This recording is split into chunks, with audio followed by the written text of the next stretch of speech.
Good evening all of you guys, welcome to make IAS. मेरा नाम है अमित कपूर और हम लोग शाम को 6 साढ़े 6 बजे आईपीएफ की चर्चा करते हैं। 13 आईपीएफ हमने किए हैं और इसमें ये पॉलिटी से ही संबंधित हैं सारे। ये 14वां है और एक 15वां आईपीएफ जो आएगा वो भी पॉलिटी से संबंधित रहेगा, इन सेंस भारतीय राज्य व्यवस्था से। और वो फिर लास्ट होगा। इसके बाद में मुझे नहीं लगता कि इसके बाहर से कोई क्वेश्चन आपसे पूछे। हमने सारे डायमेंशन इसमें कवर कराए हैं और इन 15 आईपीएफ में मतलब आप जो भी क्वेश्चन जो स्टेट पीसीएस या अदर कोई भी कम्पिटिटिव एग्जाम आपसे कोई क्वेश्चन ऐसे पूछता है तो आप निश्चित तौर पर यहाँ से क्वेश्चन मिलेंगे।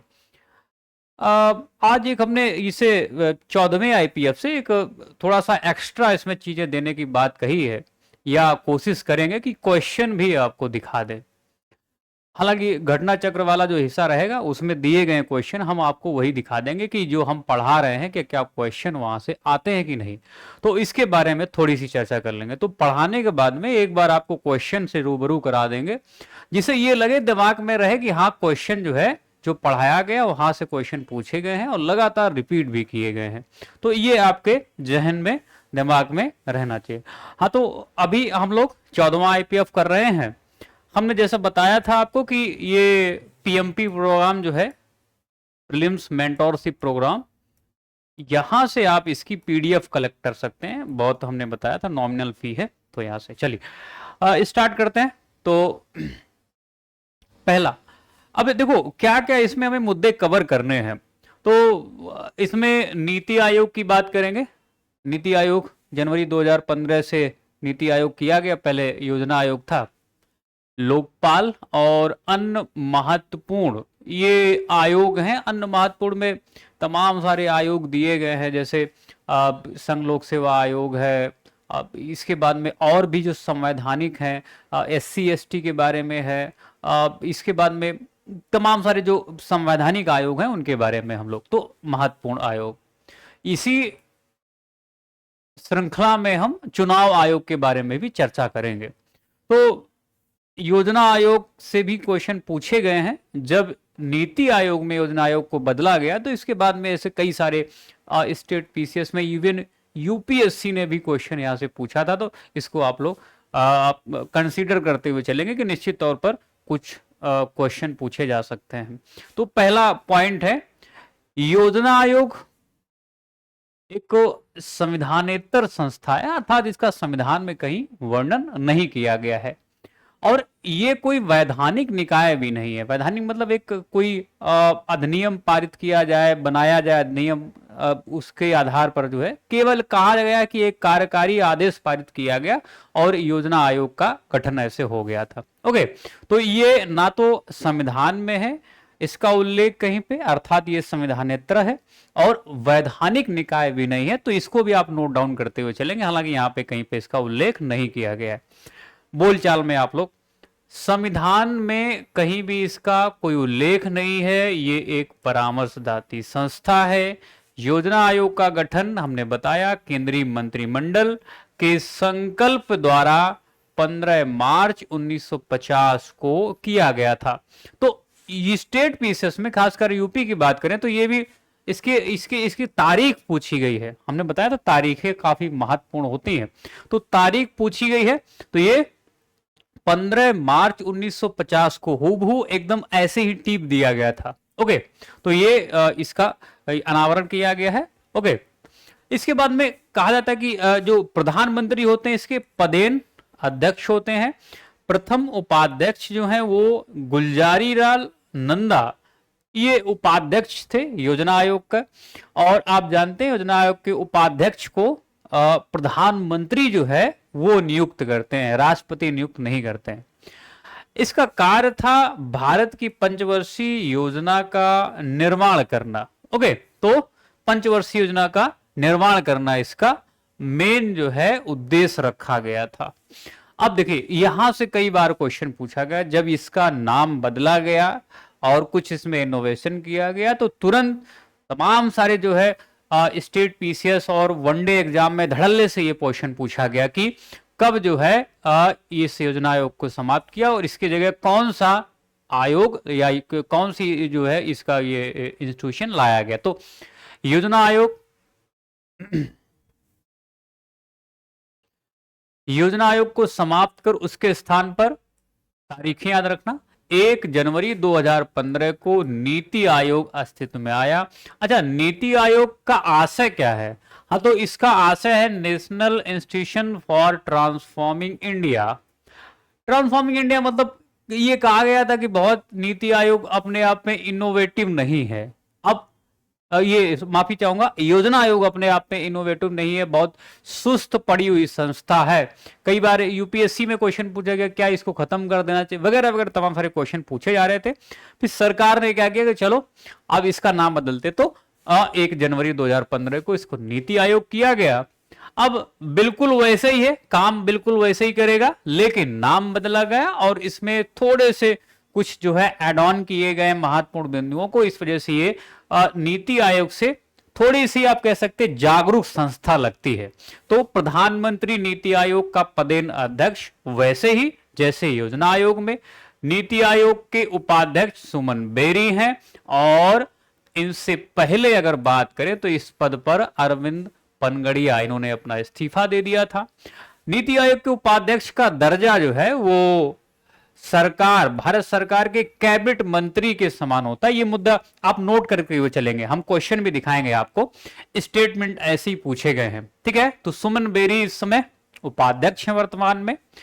नीति आयोग एक सहकारी संघवाद के सिद्धांत पर आधारित है। हालांकि योजना आयोग भी सहकारी संघवाद के आधार पर काम करता था, लेकिन कहा जाता था बहुत एक्टिव संस्था नहीं थी। इस वजह से ट्रांसफॉर्मिंग इंडिया, तो ऐसा एक नेशनल इंस्टीट्यूशन बनाया गया, तो वो ट्रांसफॉर्मिंग इंडिया। पंचवर्षीय योजनाओं के निर्माण में राज्यों की भागीदारी सुनिश्चित करने के लिए राष्ट्रीय विकास परिषद, कई बार क्वेश्चन दोहराए गए हैं, तिहराए गए, आप ऐसा कर सकते हैं इससे, राष्ट्रीय विकास परिषद, इसका गठन 6 अगस्त 1952 में किया गया। तो एनडीसी जिसको हम लोग बोलते हैं, एनडीसी शॉर्ट फॉर्म में नेशनल डेवलपमेंट काउंसिल, तो ये 6 अगस्त 1952 में। तारीखें दोनों की याद रखना, तीनों की ये कहे। देखिए 15 मार्च 1950 को योजना आयोग, 1 जनवरी 2015 को नीति आयोग और 6 अगस्त 1952 को एनडीसी अर्थात राष्ट्रीय विकास परिषद का गठन किया गया है। अगर आपसे कभी पूछे सुमेलित करने के लिए, अगर पूछेगा भी तो ऐसे ही पूछेगा, हालांकि जो क्वेश्चन पूछेगा वो आपको हम दिखा देंगे। चलिए हाँ, तो इसमें एक और तीसरा पॉइंट देखें तो अंतरराष्ट्रीय स्तर पर नागरिकों की शिकायतों का निवारण करने हेतु बनाई गई संस्था ओम्बड्समैन के नाम से जाना जाता है। ओम्बड्समैन, भारत में इसको कुछ अलग नाम दिया गया, जैसे लोकपाल, ठीक है, लोकपाल, लोकायुक्त नाम दिए गए। ओम्बड्समैन संस्था, इसे कई बार क्वेश्चन पूछा गया, अभी हम लोग देखेंगे क्वेश्चन आंसर में। तो प्रीवियस ईयर में देखिए, एक स्वतंत्र पर्यवेक्षी एजेंसी के रूप में इसकी स्थापना 1809 में स्वीडन में की गई। तो पहली बार ऐसा कि भाई मानवाधिकार हैं तमाम सारे, उनको सुरक्षित करने के लिए, उनको बचाव करने के लिए, या लोगों तक जो है आप ये कह सकते हैं कि सेवाएं जो है या उनकी शिकायतों को सुनने के लिए कुछ ऐसी संस्था बनाई जाए जो डायरेक्टली जो है नागरिकों की शिकायत सुने। तो ओम्बड्समैन संस्था ये अंतरराष्ट्रीय स्तर पर 1809 में स्वीडन में भारतीय लोकतांत्रिक व्यवस्था के अंतर्गत जन शिकायतों के निवारण हेतु ओम्बड्समैन के समकक्ष लोकपाल और लोकायुक्त अधिनियम 2013 जो है ये केंद्रीय स्तर पर लोकपाल और राज्यों के स्तर पर लोकायुक्त की नियुक्ति का प्रावधान करता है। और आप देखेंगे कि ये संस्थाएं गैर संवैधानिक दर्जे वाली वैधानिक निकाय हैं। संविधान में कहीं वर्णन नहीं किया गया, लेकिन हाँ ये जरूर है कि इनके लिए अधिनियम पारित किए गए, बाकायदा राष्ट्रपति महोदय ने हस्ताक्षर किए। ये कानूनी संस्थाएं हैं, वैधानिक संस्थाएं हैं। तो वैधानिक संस्था, अच्छा ये इसको राष्ट्रपति की स्वीकृति कब मिली है? तो 1 जनवरी 2014 को राष्ट्रपति की स्वीकृति मिली है। देखो ये जब 2012 नवंबर दिसंबर की बात है, बड़े पैमाने पर जो है अन्ना हजारे को लेकर जो है उनको उनके नेतृत्व में आप कह सकते हैं बड़े आंदोलन हुए थे पूरे भारत में। मैं भी इसमें गया था।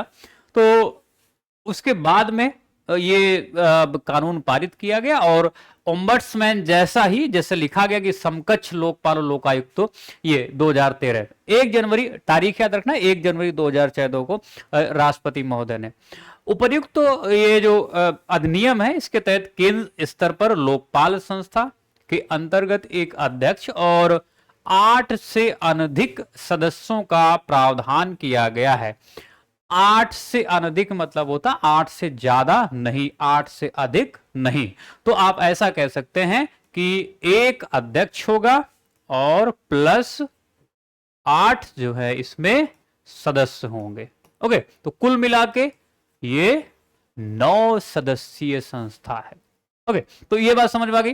हाँ, तो आप देखें तो इसमें लोकपाल संस्था का गठन मार्च 2019 में किया गया तथा सर्वोच्च न्यायालय के सेवानिवृत्त न्यायाधीश पिनाकी चंद्र घोष, नाम इनका याद रखना, इसके प्रथम अध्यक्ष बने। मई 2022 से न्यायमूर्ति प्रदीप कुमार मोहंती इसके कार्यवाहक अध्यक्ष हैं।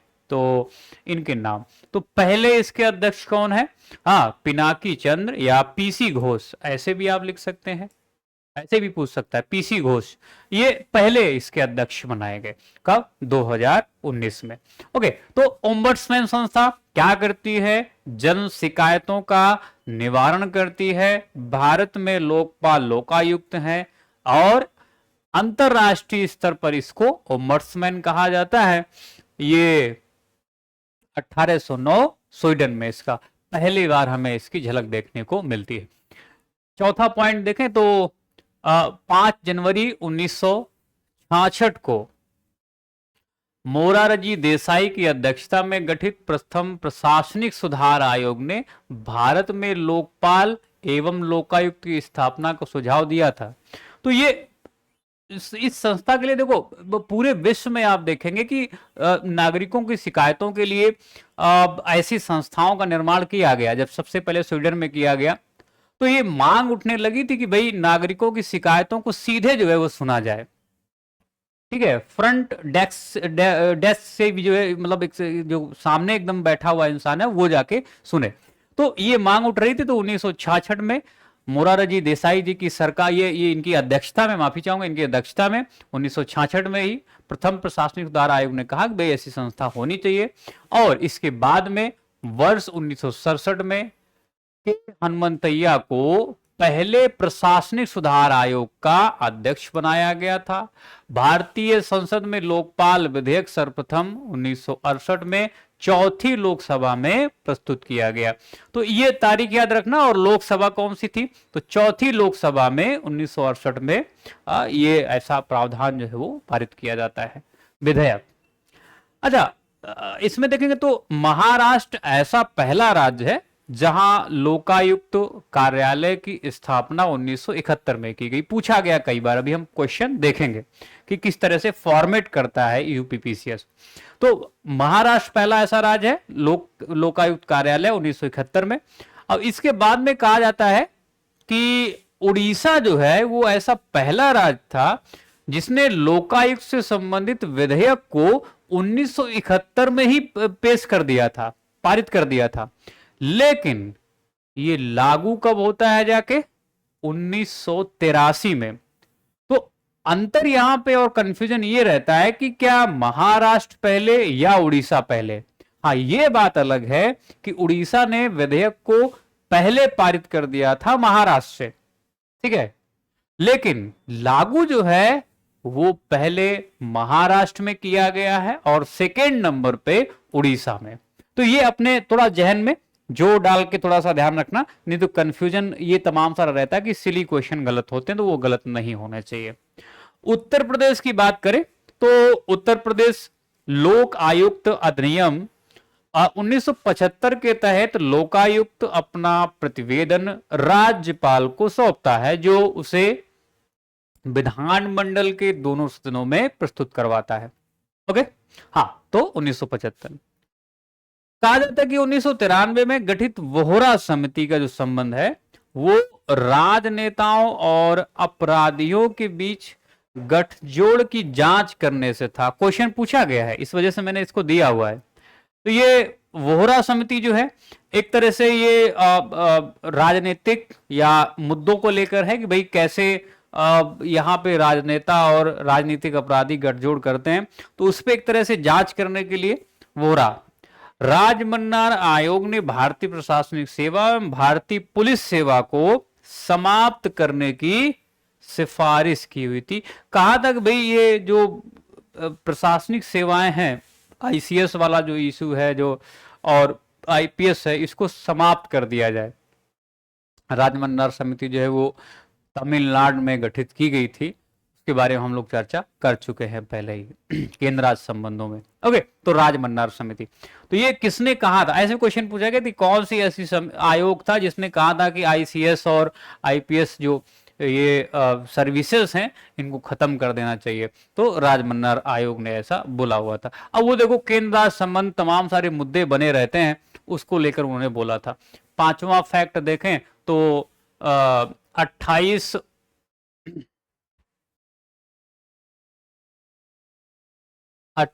सितंबर 1993 को अनुच्छेद 123 के तहत अपने अधिकारों का प्रयोग करते हुए तत्कालीन राष्ट्रपति ने मानवाधिकार संरक्षण अध्यादेश जारी किया।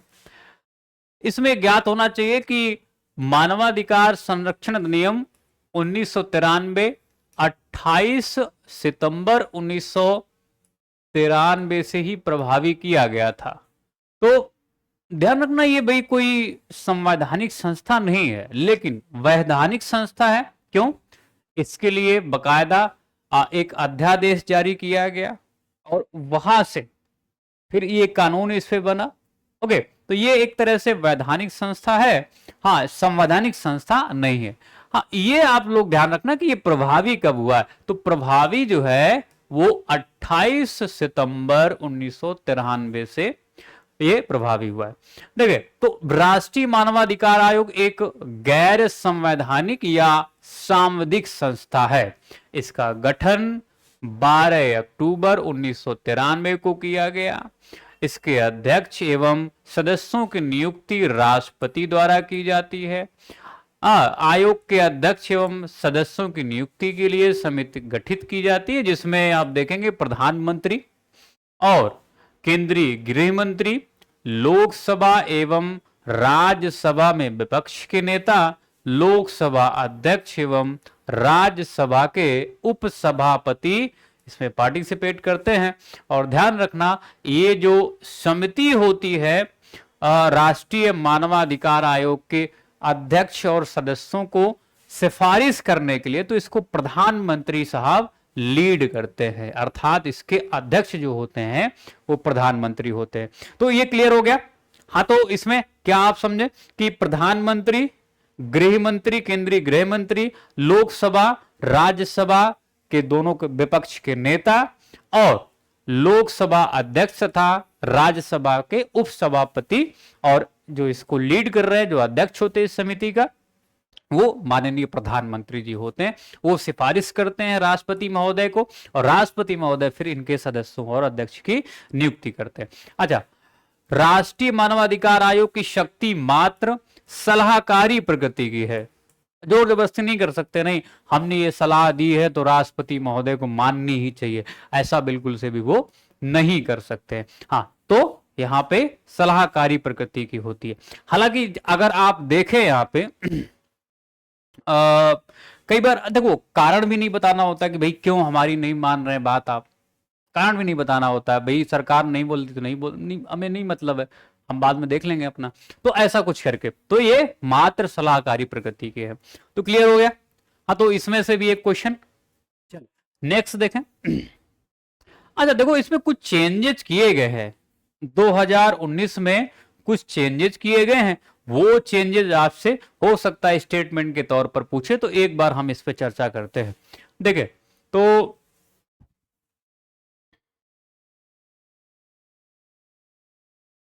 मानवाधिकार संरक्षण संशोधन अधिनियम 2019 भारत के मुख्य न्यायाधीश अथवा उच्चतम न्यायालय के न्यायाधीश रहे किसी व्यक्ति को राष्ट्रीय मानवाधिकार आयोग के अध्यक्ष के रूप में नियुक्त किए जा सकने हेतु पात्र बनाता है। ये बोला गया कि भाई कोई भारत का मुख्य न्यायाधीश हो अथवा उच्चतम न्यायालय का कोई न्यायाधीश रहे हो, मतलब ऐसा हो तो वो एलिजिबल है कि हाँ भाई इसका अध्यक्ष बनाया जा सकता है।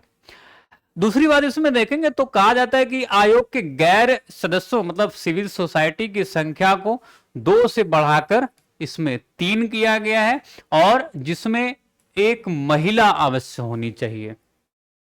अवश्य तो नहीं लगाया गया, लेकिन अगर बोल दिया गया है कि भाई अब 3 सदस्य हैं, 3 में एक महिला होनी चाहिए, ओके, तो होनी चाहिए मतलब अवश्य होएगी, ओके। तो ये बदलाव किए गए, और भी बदलाव इसमें किए गए हैं। अब देखो, मानवाधिकार का मुद्दा कोई एक मुद्दा नहीं है। मानवाधिकार का मुद्दा मतलब एक ऐसा मुद्दा है जो बच्चों से, महिलाओं से संबंधित, और SC ST वर्ग, OBC वर्ग जो है, दिव्यांग जनों, तो इन सबके जो है आप देखेंगे, हाँ, अध्यक्ष या आप ये कह सकते हैं कोई सदस्य, वरिष्ठ सदस्य या अध्यक्ष, मोस्टली जो है वो अध्यक्ष, तो ये सब आपस में रूबरू होते रहते हैं, हाँ, आपस में रूबरू होते रहते हैं। तो ये बहुत सेंसिटिव मुद्दे हैं, इसी वजह से सरकार ने क्या किया, 2019 में इसमें बदलाव किए कि भाई इन सबके जो अध्यक्ष हैं, जैसे महिला आयोग, SC ST वर्ग है, OBC है, दिव्यांगजन है, ठीक है, बच्चों से संबंधित है कोई मुद्दे, तो इन सबके अध्यक्ष जो हैं वो भी इसके सदस्य होंगे। और सबसे ज्यादा जो हनन होता है, मानवाधिकार हनन जो होता है, इन्हीं लोगों का हनन होता है, कमजोर वर्ग, ओके। तो ये सरकार ने एक अच्छा कदम उठाया और 2019 में बदलाव किया। देखिए, बदलाव क्या किए गए हैं कि 2019 के अनुसार जो संशोधन किया गया उसमें राष्ट्रीय पिछड़ा वर्ग आयोग के अध्यक्ष और राष्ट्रीय बाल अधिकार, ये यहां पे थोड़ा सा चेंज कर लेना, राष्ट्रीय बाल अधिकार संरक्षण आयोग के अध्यक्ष, ये भी मैंने बताया बच्चों जैसे, दिव्यांग जनों संबंधी मुख्य आयुक्त को भी आयोग के सदस्य के रूप में सम्मिलित किया गया।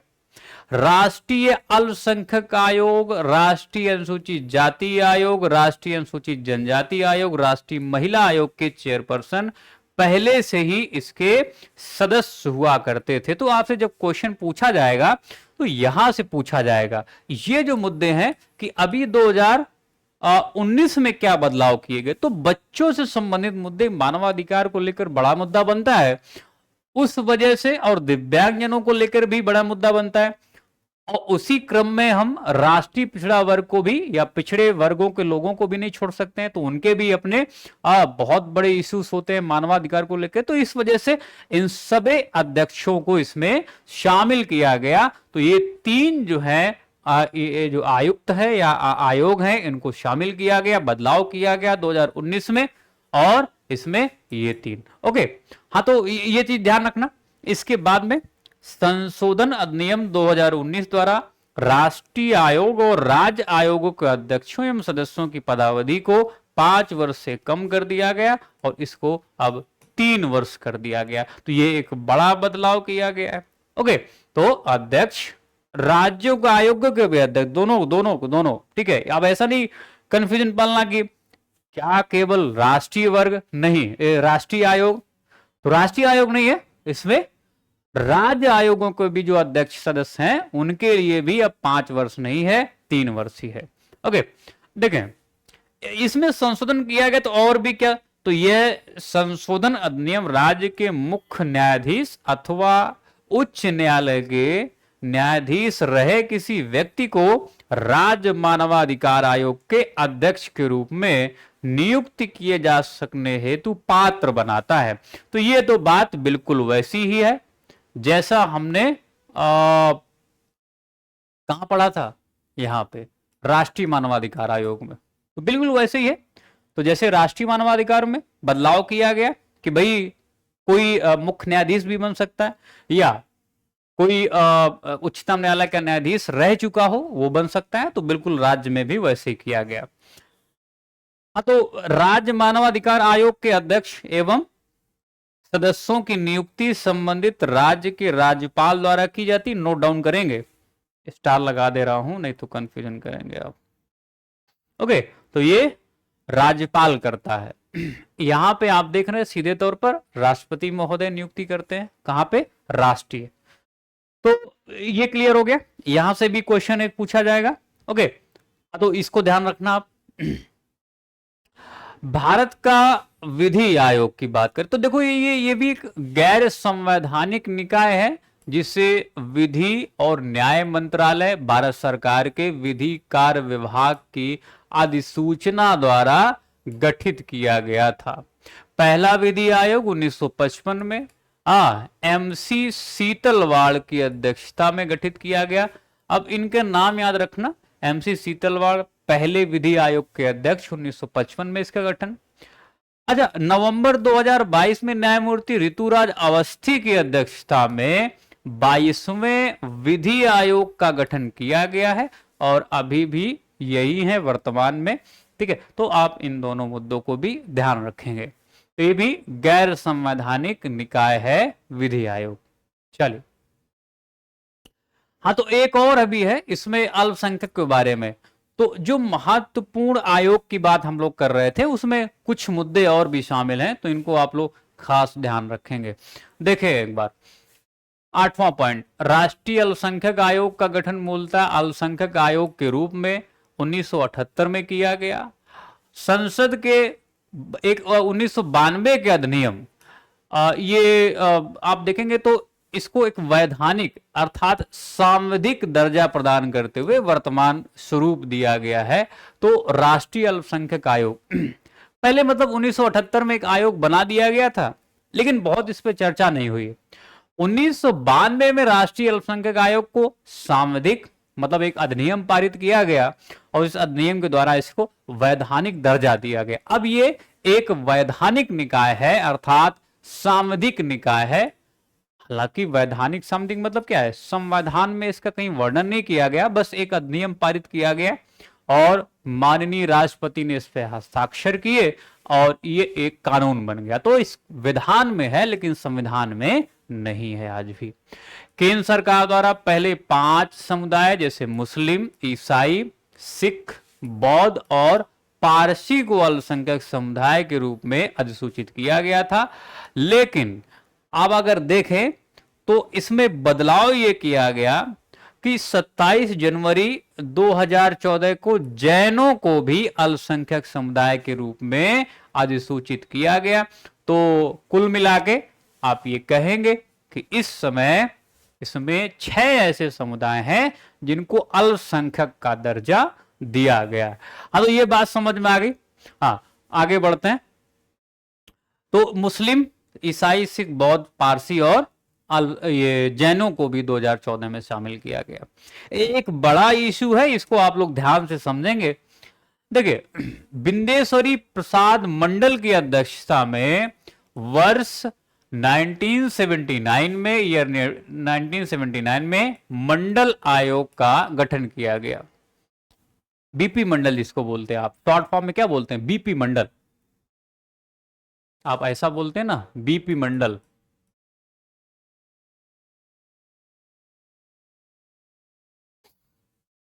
इनकी अध्यक्षता में अब इन्हीं के नाम पे ही मंडल आयोग कमीशन या मंडल कमीशन नाम पड़ा। देखें, इसने 1980 में अपनी रिपोर्ट प्रस्तुत की और 1990 में इसे क्रियान्वित किया गया।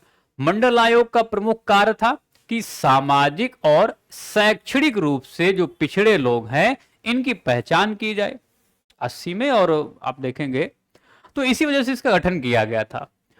अब एक चीज आप लोग और ध्यान रखना कि इसमें केवल 2 ही मुद्दे शामिल किए गए हैं, एक तो सामाजिक और दूसरा शैक्षणिक। कहीं पे इसने आर्थिक रूप से या कहीं पे इसने राजनीतिक ऐसे इश्यूज को ध्यान में रखते हुए कोई पहचान करने की बात नहीं कही है और बोला भी नहीं गया इससे। तो 2 ही मुद्दे जो है शामिल करते हुए पहचान करने की बात की, भाई बताओ कितने लोग पिछड़े हैं जो सामाजिक रूप से हैं और शैक्षणिक रूप से। 102वां संविधान संशोधन अधिनियम 2018 राष्ट्रीय पिछड़ा वर्ग आयोग को एक संवैधानिक दर्जे के रूप में नामित किया गया। संविधान के अनुच्छेद 315 के द्वारा संघ के लिए एक लोक सेवा आयोग और प्रत्येक राज्य के लिए एक लोक सेवा आयोग की व्यवस्था की गई है। अनुच्छेद ध्यान रखना, मैं अभी क्वेश्चन आपको दिखाऊंगा कि कैसे क्वेश्चन फॉर्म किए गए हैं। एक बड़े अच्छे क्वेश्चन यहां से पूछे जाते हैं।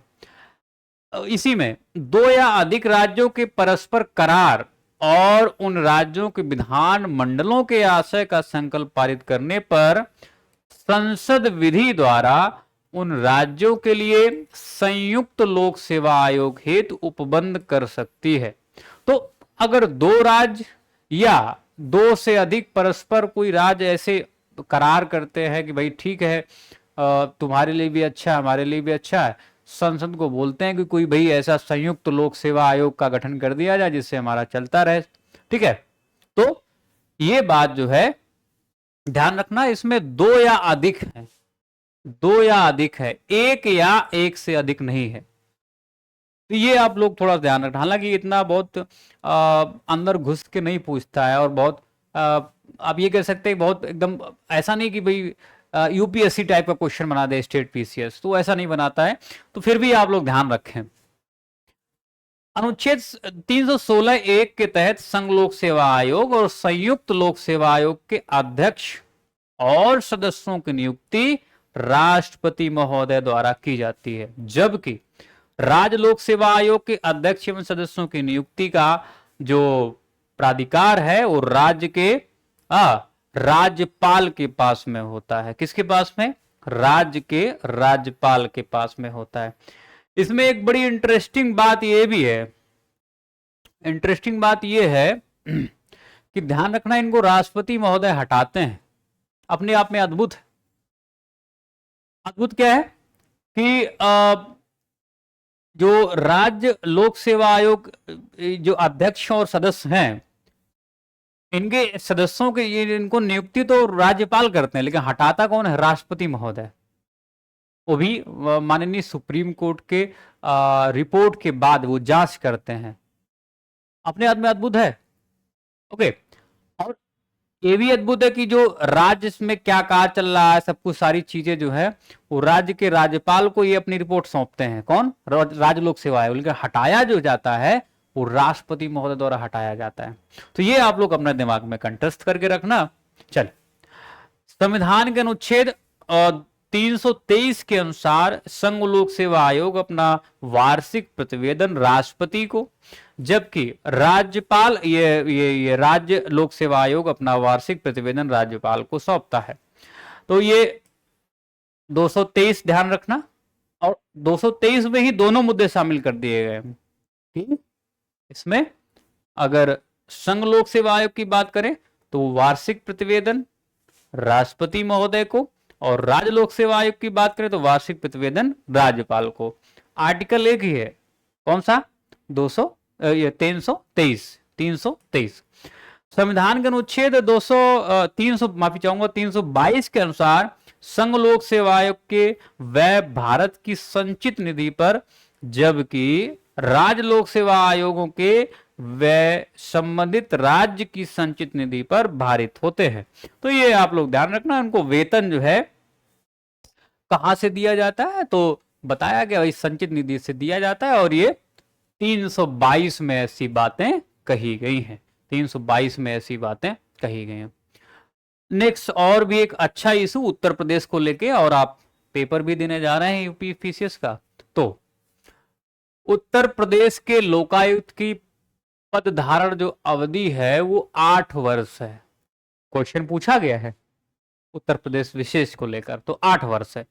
उत्तर प्रदेश लोकायुक्त और उप लोकायुक्त अधिनियम 1975 के तहत लोकायुक्त अथवा उप लोकायुक्त की जो पदधारण अवधि है या उसके पद धारण करने की तिथि से 6 वर्ष जो है वो निर्धारित किया गया है। ठीक है, तो ध्यान रखना, जो वर्तमान अवधि है वो 8 वर्ष है, लेकिन जब 1975 में जब ये गठन किया गया उत्तर प्रदेश में, तो उसको 6 वर्ष माना गया था। कितना?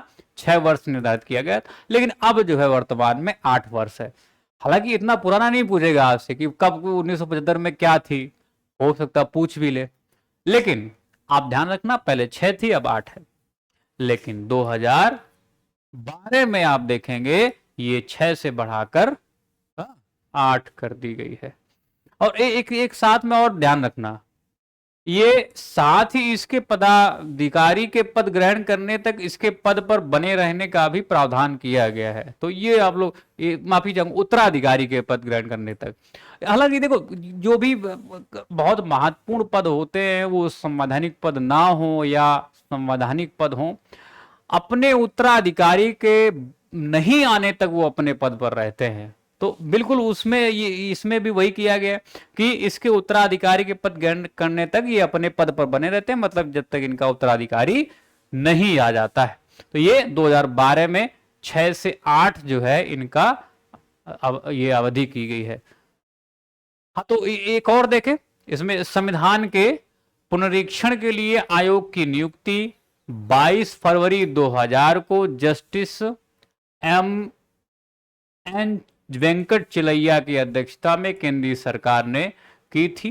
ठीक है, तो ध्यान रखना ये संसद द्वारा नहीं किया जाता है। अगर आयोग की बात करें तो इनकी जो अध्यक्षता है वो केंद्र सरकार द्वारा की जाती है, संसद द्वारा नहीं की जाती। अच्छा, इसका कार्य जो है वो विगत 50 वर्षों के क्रियान्वयन की, मतलब संविधान के 50 वर्षों के क्रियान्वयन की समीक्षा करने के लिए इसका गठन किया गया था। आज के समय में इसकी प्रभावशीलता आकलन करना था और आयोग ने अंतिम रिपोर्ट 31 मार्च सन 2000 को पेश की। केंद्रीय अन्वेषण ब्यूरो की स्थापना 1963 में की गई, जबकि भ्रष्टाचार निरोधक कानून ये 1988 में निर्मित हुआ और प्रवर्तन निदेशालय की स्थापना 1956 में, जिसको आजकल आप लोग ईडी बोलते हैं। क्या बोलते हैं? ED, enforcement directorate. कहां गया? इन्फोर्समेंट डायरेक्टरेट काफी चर्चा में रहता है आजकल। ईडी बहुत फेमस हो गई, पॉपुलर है। तो ये ध्यान रखना आपसे, इस वजह से मैंने बता दिया है क्योंकि ये ऐसे मैचिंग करने के लिए पूछता है।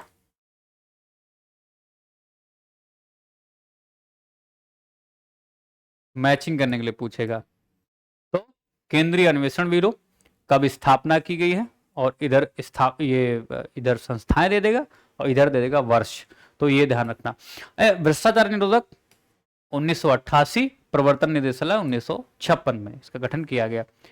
कई बार क्रम से सजाने के लिए भी पूछ देता है कि केंद्रीय अन्वेषण ब्यूरो, सीबीआई, ईडी, और इसके बाद में एक और संस्था है जिसके बारे में पूछता है वो। ठीक है, जैसे भ्रष्टाचार निरोधक कानून जो है ये कब जिसका ये कब लाया गया है, तो आपसे क्रम से सजाने के लिए पूछ लेगा, असेंडिंग ऑर्डर में या डिसेंडिंग ऑर्डर में, आरोही क्रम में, आरोही क्रम में या अवरोही क्रम में। तो ये भी आप लोग ध्यान रखना कि कैसे कैसे।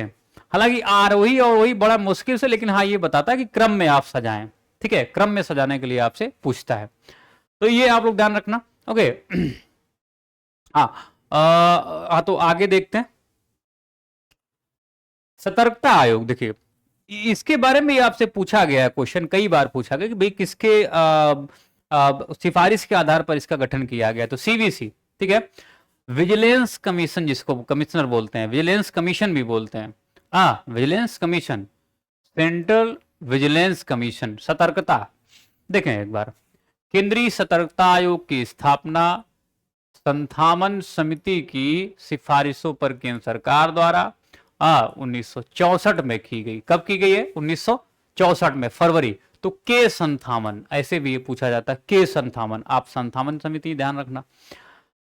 राष्ट्रपति द्वारा एक अध्यादेश जारी किए जाने के फलस्वरूप केंद्रीय सतर्कता आयोग को 25 अगस्त 1998 से संविधिक दर्जा देकर एक बहुसदस्यीय आयोग बना दिया गया।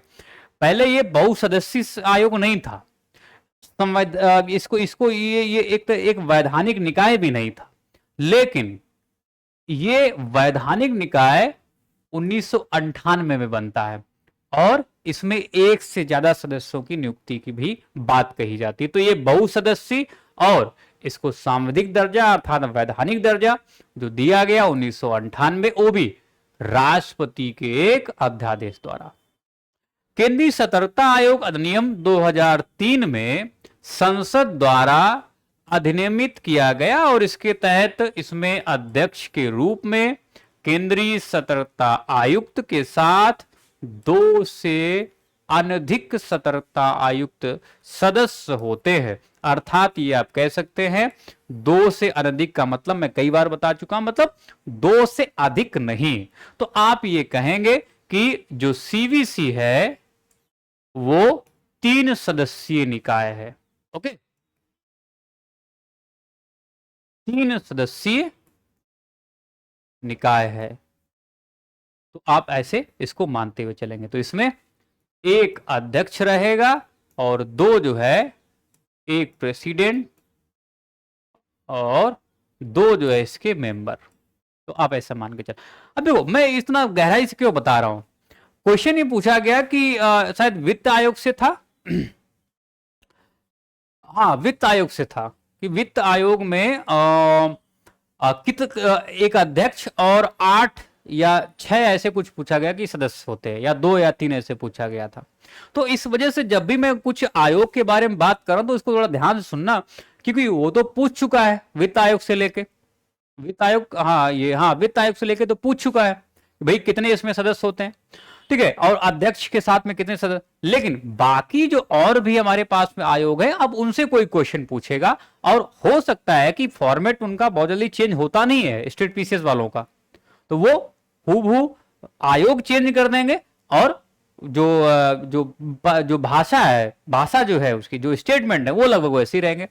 तो इसी वजह से लगभग प्रत्येक जो आयोग है मैं उससे यही कोशिश कर रहा हूं कि उनके जो सदस्य हैं और अध्यक्ष उनकी नियुक्ति कौन करता है और वो कितने होते हैं संख्या में। ओके, तो सीवीसी एक अध्यक्ष और 2 मेंबर जो हैं इसके होते हैं, अर्थात ये 3 सदस्यीय निकाय है। अब ये कब से किया गया है? सन 2003 से किया गया है। नेक्स्ट देखें, संविधान के अनुच्छेद 315 के अनुसार संघ के लिए एक संघ लोक सेवा आयोग, प्रत्येक राज्य के लिए एक लोक सेवा आयोग होगा। साथ ही 2 या अधिक राज्यों के परस्पर करार, ये हमने बात कर चुके हैं।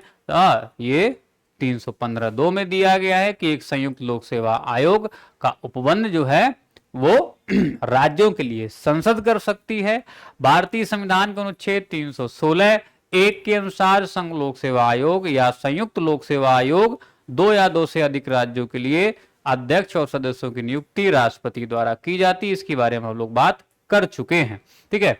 राज्य लोक सेवा आयोग के अध्यक्ष और सदस्यों की नियुक्ति हमने बात की थी, रिपीट लग रहा हुआ है, ये तो राज्यपाल करते हैं। एक और 2 मुद्दे इसमें हैं जिसको आप लोग ध्यान से सुन लेंगे। देखिए तो इसमें देखो अनुच्छेद 317 के अनुसार लोक सेवा आयोग के अध्यक्ष या किसी अन्य सदस्य को केवल कदाचार के आधार पर राष्ट्रपति के एक ऐसे आदेश से उसके पद से हटाया जाएगा जो उच्चतम न्यायालय को राष्ट्रपति द्वारा निर्देश किए जाने पर उस न्यायालय द्वारा अनुच्छेद 145 के अधीन इस प्रयोजन के लिए निर्धारित प्रक्रिया के अनुसार की गई जांच के पश्चात इस संबंध में दिए गए प्रतिवेदन के आधार पर जारी किया गया हो। बड़ा लंबा चौड़ा भाषण इसमें है, लेकिन आपको ध्यान क्या रखना है? ध्यान ये रखना है कि अनुच्छेद 317 ये कहता है राष्ट्रपति महोदय से कि आप किसी भी राज्य के किसी राज्य लोक सेवा आयोग के अध्यक्ष या सदस्य या संघ लोक सेवा आयोग के अध्यक्ष या सदस्य को उच्चतम न्यायालय की जांच के आधार पर, वो भी उच्चतम न्यायालय 145 आर्टिकल के आधार पर कुछ ऐसी जांच करेगा जो ये सिद्ध करे कि उनपे क्या कदाचार है या कदाचार का आधार क्या है। तो राष्ट्रपति महोदय कहते हैं किससे? उच्चतम न्यायालय की साहब जांच कर लीजिए एक बार और मुझे बता दीजिए। उसके आधार पर सिद्ध कदाचार की जांच के आधार पर अगर जांच ठीक निकलती है तो राष्ट्रपति महोदय राज्य लोक सेवा आयोग के अध्यक्ष और सदस्य तथा लोक सेवा आयोग के या लोक सेवा आयोग के सदस्य और अध्यक्ष को उनके पद से हटा सकते हैं, केवल कदाचार के आधार की अगर जांच सही पाई जाती है तो ये बातें जो है अनुच्छेद 317 बोलता है। ओके, अब ध्यान रखना एक बात कि जो ये कदाचार की जांच हो रही होगी और उसकी जांच अगर सिफारिश ये करता है कौन, माननीय उच्चतम न्यायालय, राष्ट्रपति महोदय, तो ये उन पे बाध्यकारी जांच होगी। ये बाध्यकारी होगा कि आप उसकी जांच को माने। राष्ट्रपति महोदय जो है झुठला नहीं सकते कि नहीं नहीं भाई आपने गलत जांच कर ली है। तो ये एक खास बात है उच्चतम न्यायालय की कि उनकी जांच को मानना पड़ेगा। ओके, सिफारिश को मानना पड़ेगा। ये तो हम पहले बात कर चुके कि 322 में संघ लोक सेवा आयोग का जो व्यय है भारत की संचित निधि पर और राज्य लोक सेवा आयोग के व्यय का संबंध जो है वो राज्य लोक की संचित निधि से राज्य की संचित। अनुच्छेद 323 के अनुच्छेद के अनुसार अगर बात करें तो ये संघ लोक सेवा आयोग का कर्तव्य होगा कि वो राष्ट्रपति को आयोग के द्वारा दिए गए कार्य के संबंध में प्रतिवर्ष जो है प्रतिवेदन भेजें और राष्ट्रपति एक ज्ञापन पत्र मेमोरेंडम की बात करें तो मेमोरेंडम ज्ञापन पत्र सहित संसद के प्रत्येक सदन के समक्ष प्रस्तुत करेंगे। तो ये 323(1) में ऐसी बात कही गई। और अब एक चीज और ध्यान रखना, कहा गया कि इसमें इस ज्ञापन पत्र में उन विषयों का उल्लेख किया जाता है जिसमें आयोग की सिफारिशों को स्वीकार नहीं किया गया, साथ ही उन सिफारिशों को ना मानने के कारणों का भी उल्लेख किया जाएगा। अगर राष्ट्रपति महोदय कोई प्रतिवेदन संसद के पटल पर रखते हैं और मान लो संसद ने मना कर दिया कि नहीं भाई हम नहीं मानते हैं, तो कारण बताने होंगे कि भाई किस कारण या किस वजह से आपने हमारे प्रतिवेदन जो है वो नहीं माने।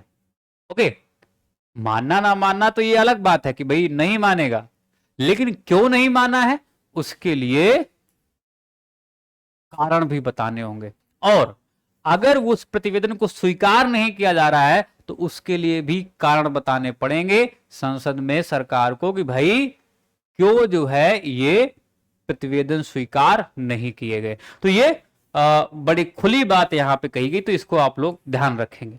हालांकि इनकी जो प्रकृति होती है वो सलाहकारी प्रकृति की होती है। सलाह जो प्रकृति है सलाह की वो बिल्कुल सलाहकारी है, परामर्श दात्री है कि भाई ये लो हम परामर्श दे रहे हैं, लेकिन ये आपको उल्लेख करना पड़ेगा भाई क्यों आपने इसको सिफारिशों को नहीं माना और अस्वीकार किया तो क्यों किया।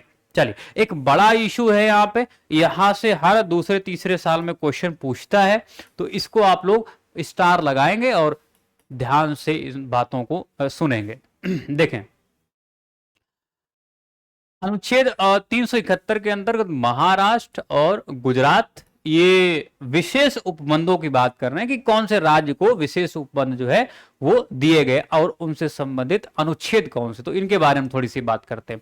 तो 371 महाराष्ट्र गुजरात विशेष उपबंध, अनुच्छेद 371 का नागालैंड राज्य के लिए विशेष उपबंध है। उसी प्रकार अगर देखें तो इस कड़ी में अनुच्छेद 371 खा में असम रखा गया है, अनुच्छेद 371 गा में मणिपुर रखा गया है, अनुच्छेद 371 घा में आंध्र प्रदेश और तेलंगाना को साथ में ही रखा गया है। तो इनको ध्यान रखना आप लोग अपने दिमाग में थोड़ा जहन में रखना। जैसे सुमेलित करने के लिए क्वेश्चन पूछता कि भैया इसमें कौन सा सुमेलित नहीं है, तो इसके हिसाब से तो का नागालैंड, खा असम, गा मणिपुर और घा में ये जो हमारे दक्षिण राज्य आंध्र प्रदेश और तेलंगाना। इसी संबंध में अनुच्छेद 371 चा ये सिक्किम है, 371 छा मिजोरम है, 371 जा अरुणाचल प्रदेश है, 371 झा में गोवा और णा में अगर देखें तो 371 णा में कर्नाटक राज्य से संबंधित विशेष उपबंध किए गए। तो एक बार रीड और करना, इसको थोड़ा स्पीड बढ़ा के एक दो बार और देख लेना, तो इससे क्वेश्चन आपसे एक मिल जाएगा कम से कम। इसके अतिरिक्त अनुच्छेद 371 में ये आंध्र प्रदेश में केंद्रीय विश्वविद्यालय की स्थापना के संबंध में बात कही गई। अब इसमें एक चीज और ऐड कर लेना आप लोग, 371 में तेलंगाना को भी ध्यान रखना, ठीक है, तेलंगाना को भी आप लोग ध्यान रखना क्योंकि आंध्र प्रदेश ही दिया गया, तेलंगाना भी। तेलंगाना और आंध्र प्रदेश में केंद्रीय विश्वविद्यालय के स्थापना के बारे में 371 में बात कही गई है। 98वें संविधान संशोधन अधिनियम 2012 द्वारा भारत के संविधान के भाग 21 में अनुच्छेद 371 झा के बाद एक नया अनुच्छेद 371 णा जोड़ा गया और अनुच्छेद 371 णा कर्नाटक के राज्यपाल को हैदराबाद और कर्नाटक क्षेत्र के विकास हेतु कदम उठाने के लिए सशक्त बनाता है। यहां से भी क्वेश्चन पूछा गया है, ठीक है। यहां से भी णा से अगर बात करें, अर्थात आप अगर बात करें तो ये कहा गया 371 जे जिसकी बात करते हैं। ओके, तो ये इसको थोड़ा सा हमने स्टार लगाया हुआ है, तो आप अपने दिमाग में इसको सही से रखना, क्योंकि अभी पिछले 2 साल से क्वेश्चन नहीं पूछा गया है, शायद 2 साल ही रहेगा। हाँ, 2018-19 में क्वेश्चन यहाँ से पूछा गया। मैं अभी दिखा दूंगा आपको क्वेश्चन, तो परेशान नहीं होना। तो ये आप लोग थोड़ा सा इसको कंटेस्ट करके चल रहा। चलिए नेक्स्ट पॉइंट देखें। संविधान के भाग 15 के अनुच्छेद 324 से लेकर 29 तक निर्वाचन आयोग से संबंधित प्रावधान किया गया है। अनुच्छेद 324 के तहत निर्वाचन आयोग की व्यवस्था की गई और यह एक स्थायी एवं स्वतंत्र निकाय है। देखो कि स्वतंत्र चुनाव कराने के लिए एक स्वतंत्र निकाय होना आवश्यक था, तो संविधान निर्माताओं ने ये निर्वाचन आयोग को एक स्थायी और स्वतंत्र निकाय के बारे में उपबंध किए। ये आयोग संसद, राज्य विधानमंडल, राष्ट्रपति उपराष्ट्रपति के पदों के निर्वाचन के लिए निर्वाचक नामावली तैयार कराने और इन निर्वाचनों के संचालन के अधीक्षण, निर्देशन तथा नियंत्रण के लिए जिम्मेदार होता है। तो ये सब यही काम करता है भाई, निर्वाचन नियमावली तैयार करवाना और वगैरह वगैरह तमाम सारी चीजें करना। अच्छा, एक और खास बात की अनुच्छेद 324(2) के अनुसार निर्वाचन आयोग मुख्य निर्वाचन आयुक्त और उतने ही अन्य निर्वाचन आयुक्तों से मिलकर बनेगी जितनी समय समय पर राष्ट्रपति नियत करते हैं। तो राष्ट्रपति नियत करने का मतलब राष्ट्रपति की भूमिका यहां पे ज्यादा है, या आप कह सकते केवल इस बारे में राष्ट्रपति को यह अधिकार दिया गया कि भाई अपनी आप संख्या जो है वो समय समय पर नियत करो कि भाई कितने सदस्य आप रखेंगे। अध्यक्ष तो एक होगा ही, तो संसद को यह अधिकार नहीं दिया गया है। तो इस मुद्दे को आप थोड़ा सा ध्यान रखना। यहां पे मैं स्टार लगा के चलता हूं कि ये 324(2) जो है ये बात क्या करता है। तो इसमें राष्ट्रपति जो नियत करें वैसी संख्या जो है होनी चाहिए सदस्यों की। ओके, बात समझ आ गई। तो निर्वाचन आयोग, संसद को अधिकार नहीं दिया गया। इसके बाद में और बातें कही गई कि मुख्य निर्वाचन आयुक्त और अन्य निर्वाचन आयुक्तों की नियुक्ति जो है वो राष्ट्रपति द्वारा की जाती है। वो भी सी बात है, जब राष्ट्रपति महोदय संख्या नियत कर रहे हैं तो नियुक्ति भी वही करे। तो 324(2) में क्या बातें कही गई है। इसके बाद में देखें तो 15 अक्टूबर कहा जाता है कि 1989 तक निर्वाचन आयोग एक सदस्य हुआ करता था।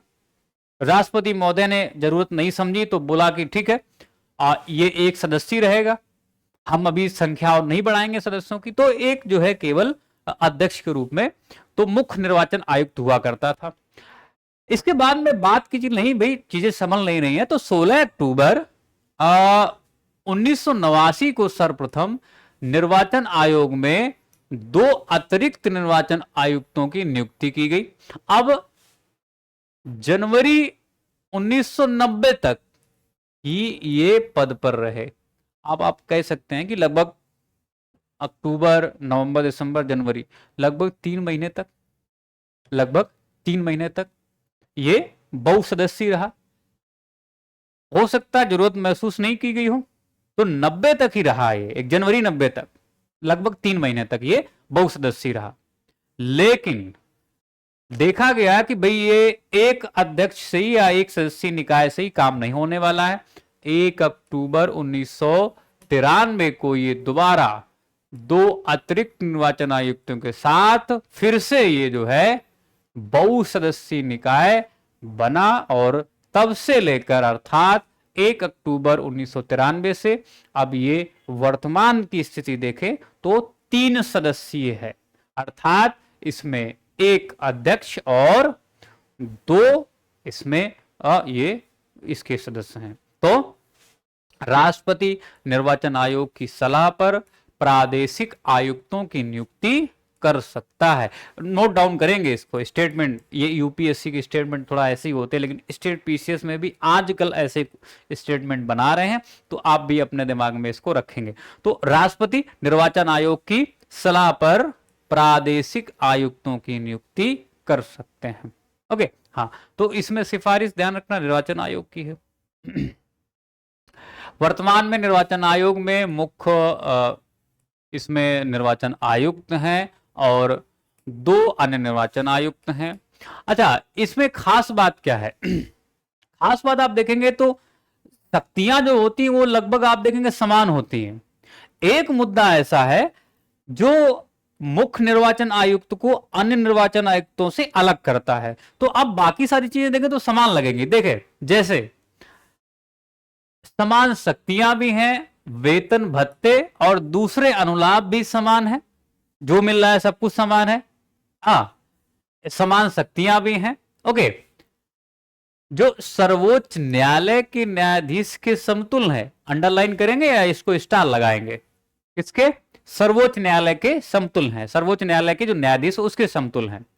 एक खास बात क्या है कि इनके कार्यकाल भी समान। अब देखें, निर्वाचन आयुक्तों के जो कार्यकाल हैं वो 6 वर्ष या 65 वर्ष आयु तक, जो भी पहले हो, यहां तक है। फिर मुद्दा क्या है कि अध्यक्ष कौन है और सदस्य कौन है, तो इसमें कैसे आप डिफाइन करेंगे? ये तो नाम लिख दिया गया।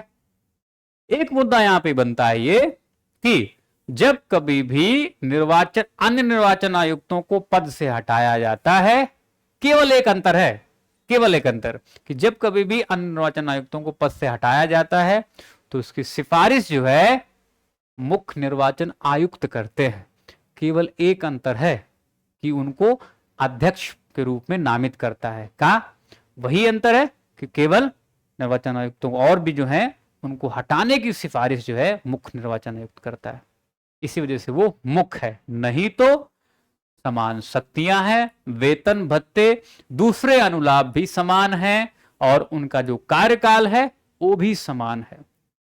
ओके, अनुच्छेद 224(5) के प्रवर्तक के अनुसार मुख्य निर्वाचन आयुक्त को उनके पद से उसी रीति से और उन्हीं आधारों पर ही हटाया जाएगा जिससे सर्वोच्च न्यायालय के न्यायाधीश को हटाया जाता है।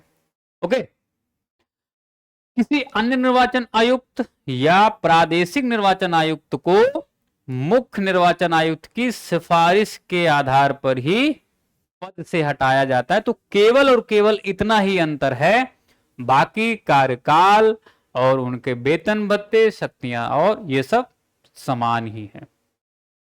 चलिए नेक्स्ट देखें, लोक प्रतिनिधित्व अधिनियम 1951 के प्रावधानों के तहत चुनाव की अधिसूचना लोकसभा, राज्यसभा के लिए राष्ट्रपति तथा विधानसभा और विधान परिषद के लिए से संबंधित, या आप देखेंगे राज्य या संघ राज्य क्षेत्र का राज्यपाल या प्रशासक निर्वाचन आयोग की अनुशंसा पर जारी करता है। तो जब कभी भी चुनाव होने होते हैं तो ठीक है, राज्यपाल जो है राज्यपाल को बोलता है निर्वाचन आयुक्त, भाई अपने अधिसूचना जारी कर दो, हम इस दिन से चुनाव कराने वाले हैं। और अगर लोकसभा और राज्यसभा के चुनाव होने हैं तो उसके लिए बोल देता है भाई कि सरकार को, केंद्रीय सरकार को बोलता है कि भाई अपने यहाँ बताओ। तो केंद्र सरकार में मुखिया कौन? राष्ट्रपति महोदय। तो राष्ट्रपति महोदय जो है अनाउंस करते हैं, अधिसूचना जारी कर देते कि भाई हमको नोटिस आया है, कहाँ से? निर्वाचन आयोग से, भाई इस दिन से हम चुनाव कराने वाले हैं। तो केंद्र में राष्ट्रपति अधिसूचना जारी करते हैं और राज्यों में राज्यपाल ऐसी अधिसूचना जारी करते हैं, और वो भी निर्वाचन आयोग की अनुशंसा पर। जबकि चुनाव के विभिन्न चरणों संबंधी विस्तृत अधिसूचनाएं निर्वाचन आयोग द्वारा जारी की जाती है। तो जो कितने चरण में चुनाव होगा, ये अधिसूचना जो है वो चुनाव आयोग ही, निर्वाचन आयोग ही जारी करता है। अनुच्छेद 326 के तहत वयस्क मताधिकार का प्रावधान किया गया है। भारत में मत देने का अधिकार कैसा है? एक वैधानिक अधिकार है। कैसा है? स्टैट्यूटरी राइट है, एक तरह से वैधानिक अधिकार है। हालांकि देखो, संवैधानिक वैधानिक दोनों ही अधिकार है, लेकिन मोस्ट प्रोबेबली हम लोग क्या मानते हैं कि अगर कहीं पे दोनों आ जाए, क्या है संवैधानिक अधिकार, तो संविधान में भी दिया गया वयस्क मताधिकार और मत देने का अधिकार। हालांकि मत देने का अधिकार तो वैधानिक ही है, लेकिन कई बार जो है संविधान में भी बात कही जाती है। ओके, अगर संवैधानिक नहीं तो आप वैधानिक मारेंगे, टिक करेंगे उसको। लोक प्रतिनिधित्व अधिनियम 1951 के तहत भारत में मताधिकार और निर्वाचित होने का अधिकार मिलता है। 61वें संविधान संशोधन अधिनियम 1988 के द्वारा मताधिकार की आयु को 21 वर्ष से घटाकर 18 वर्ष कर दिया गया, जो कि 28 मार्च 1989 से प्रभावी है। अंतिम फैक्ट आज का, स्थानीय निकायों, पंचायतों एवं नगर पालिकाओं का चुनाव राज्य निर्वाचन आयोगों द्वारा संचालित किया जाता है। अब इसमें देखें तो ये 243 के और 243 ZA के तहत जो है ये चुनाव कराए जाते हैं, राज्य निर्वाचन आयोग की बात कही गई है। परिसीमन आयोग का गठन केंद्र सरकार द्वारा संसदीय विधि के तहत किया जाता है। तो परिसीमन आयोग, कई बार मुद्दा ये आता है कि राष्ट्रपति करते हैं या केंद्र करती है, तो राष्ट्रपति महोदय नहीं करते हैं, इसमें केंद्र सरकार जो है संसदीय विधि के तहत इनका वो गठन किया जाता है। विगत जिसका कार्य जो है विगत जनगणना के आधार पर चुनाव क्षेत्रों की सीमा का निर्धारण करना होता है। किसका? चुनाव क्षेत्रों की। अब तक देखें तो 5 बार क्वेश्चन पूछा गया यूपीएससी में। अभी 2024 में कितनी बार? तो अब तक 5 बार 1952, 1963, 1973, 2002 और 2020 में परिसीमन आयोग का गठन किया गया। नवीनतम परिसीमन आयोग अधिनियम 2002 के तहत केंद्र सरकार द्वारा 6 मार्च 1920 को सर्वोच्च न्यायालय की पूर्व न्यायाधीश रंजना प्रकाश देसाई की अध्यक्षता में गठित किया गया, जिसे मूलतः जम्मू कश्मीर संघ राज्य क्षेत्र तथा 4 उत्तर पूर्वी राज्यों जैसे कि असम, अरुणाचल प्रदेश, नागालैंड, मणिपुर के विधानसभा और संसदीय निर्वाचन क्षेत्रों के परिसीमन का कार्य सौंपा गया। ओके, तो ये 5वां जो है 2020 में। तथापि मार्च 2021 में इस परिसीमन आयोग की कार्यविधि को 1 वर्ष का विस्तार देने के साथ इसके दायरे से उत्तर पूर्वी राज्यों को हटा दिया गया और इस आयोग के परिसीमन आदेश को मई 2022 में सूचित किया गया। दिसंबर 2022 में निर्वाचन आयोग द्वारा असम राज्य में 2021 की जनगणना के आधार पर विधानसभा और संसदीय निर्वाचन क्षेत्रों की प्रक्रिया लोक प्रतिनिधित्व अधिनियम 1950 की धारा 8 के तहत ये सारी बातें कही गई। चलिए, जो फैक्ट है एक चीज और देख लेते हैं। भारत के प्रथम मुख्य निर्वाचन आयुक्त सुकुमार सेन थे। पूछा गया क्वेश्चन है, पहले कौन थे? दूसरा ये भी पूछा गया था कि भारत की प्रथम महिला मुख्य निर्वाचन आयुक्त कौन थी? तो ये वीएस रमा देवी थी। ओके, तो ये सारे इश्यूज हमने इसमें कवर किए हुए। तो जो टॉपिक हुए हमारे पास में वो हमने यहां तक कवर किए हैं। आज हमने इलेक्शन कमीशन तक बात कर ली है। ओके, तो ये ध्यान रखना आप लोग। और दूसरी बात, अगर आपको पीडीएफ चाहिए तो हमने बताया था कि इसकी पीडीएफ जो है कहा गया, इसकी पीडीएफ आपको पीएमपी प्रोग्राम में मिलेगी। ओके, पीएमपी प्रोग्राम में मिलेगी। तो ये जो इश्यूज हैं इसमें अगर क्वेश्चन की बात करें हम, ठीक है, तो अगर क्वेश्चन की बात तो 1-2 क्वेश्चन देखो भाई कि कैसे क्वेश्चन जो है वो बनाए जा रहे हैं।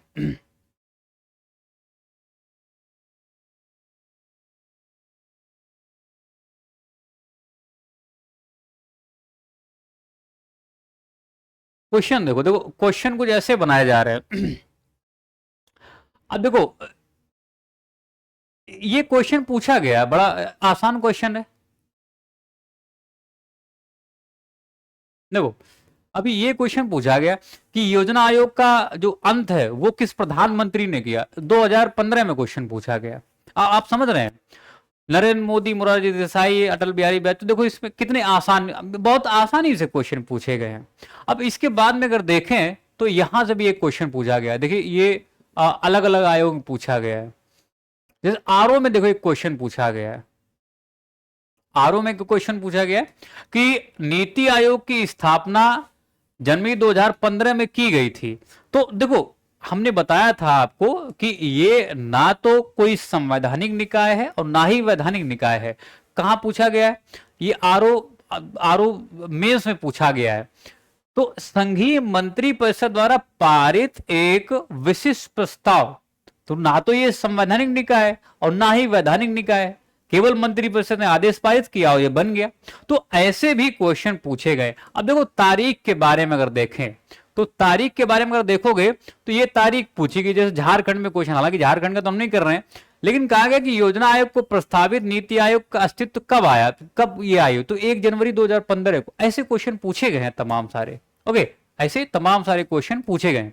ओके, अब अगर हम और भी देखें क्वेश्चन, और भी क्वेश्चन देखें तो ये देखें बिल्कुल वैसे ही है। योजना आयोग की स्थापना जो है वो की गई थी। तो आप देख पा रहे हैं बिल्कुल रिपीट किया गया है क्वेश्चन। रिपीट कहां से किया गया है? रिपीट कहां से किया गया? अगर आप देखें तो रिपीट यहां से किया गया। ये देखिए, ये आरओ 2016 में क्वेश्चन सेम पूछा गया और नीति आयोग को लेके, और बिल्कुल वैसा ही क्वेश्चन 1999 में क्वेश्चन पूछा गया है। अगर आप देखें तो बड़े इंटरेस्टिंग क्वेश्चन है। देखिए ये देखो, तो योजना आयोग की स्थापना की गई है, देखो वैसे ही बिल्कुल, उसमें कुछ बदलाव भी नहीं किया, आप बड़ा काम ही नहीं करते। संघीय मंत्रिपरिषद द्वारा एक विशेष प्रस्ताव पर। तो ये ऐसे क्वेश्चन पूछे जाते हैं। तो ऐसे तमाम सारे क्वेश्चन आपसे पूछे गए हैं। और यहां पे देखिए 2018 में भी क्वेश्चन पूछा गया है, कौन सी संविधानात्तर जो है वो संस्था है, तो इसका भी संविधान में उल्लेख है, इसका भी संविधान में उल्लेख है। निर्वाचन आयोग का संविधान में उल्लेख भी पढ़ा चुके हैं। नीति आयोग का संविधान में कहीं पे उल्लेख नहीं है। ये सारे मुद्दे आपसे पूछे जाते हैं। और एक और देखो, तमाम सारे क्वेश्चन पूछे गए, कौन सा एक संवैधानिक संस्था नहीं है, फिर से रिपीट किया गया है। कब? अब देखो तो ये 2013 आरओ मेंस में पूछा गया, यूपीपीसीएस में 2014 में पूछा गया कि निम्नलिखित में से कौन संवैधानिक संस्था नहीं है। तो सीधे आप लगा देंगे कि हाँ भाई जो है वो चुनाव आयोग, ये चुनाव योजना आयोग, माफी चाहूंगा, योजना आयोग नहीं है। तो ये सारे क्वेश्चन आपसे पूछे जाते हैं। ओके, ये सारे क्वेश्चन यहां पे भी देखिए, ये पूछा गया 2013 में कि कौन सा संवैधानिक निकाय नहीं है, तो आप सीधे बता देंगे कि भाई योजना आयोग जो है वो नहीं है इसमें। ओके, तो ये ऐसे क्वेश्चन तमाम सारे पूछे गए हैं। अब अगर और भी बात करें देखो ये क्वेश्चन पूछा गया, यूपी एलडीसी, यूपी की बात करें तो योजना आयोग का अध्यक्ष कौन होता है? प्रधानमंत्री महोदय। कब पूछा गया? यूपी, यूडीए, एलडीए में पूछा गया, 2006 में पूछा गया। अब इसमें देखिए फिर से पूछा गया कि 2008 और 10 में पूछा गया कि कौन सा जो है संवैधानेतर संस्था है, तो आप बता सकते हैं योजना आयोग है सीधे तौर पर। तो ऐसे कई सारे क्वेश्चन पूछे गए और इसी वजह से हम बार बार आपको डिक्टेट कर रहे थे कि ये कैसे क्वेश्चन फॉर्म किए जाते हैं। अब अगर आप देखें तो ये देखिए और भी क्वेश्चन यहां से पूछा गया है। लोअर में भी पूछा गया, लोअर पीसीएस में पूछा गया, 2015 में क्वेश्चन ये पूछा गया है। 2015 में पूछा गया कि कौन सा एक सही नहीं है योजना आयोग, तो इसका गठन योजना आयोग के स्थान पर किया गया, नीति आयोग का। ओबीसी बातें किया गया। कहा जाता है कि इसमें एक पूर्णकालिक अध्यक्ष होता है, तो पूर्णकालिक नहीं होता है। सरकार गई, अध्यक्ष चेंज, पूर्णकालिक अध्यक्ष कैसे बन जाएगा? 5 साल बाद तो चेंज ही हो जाएगा।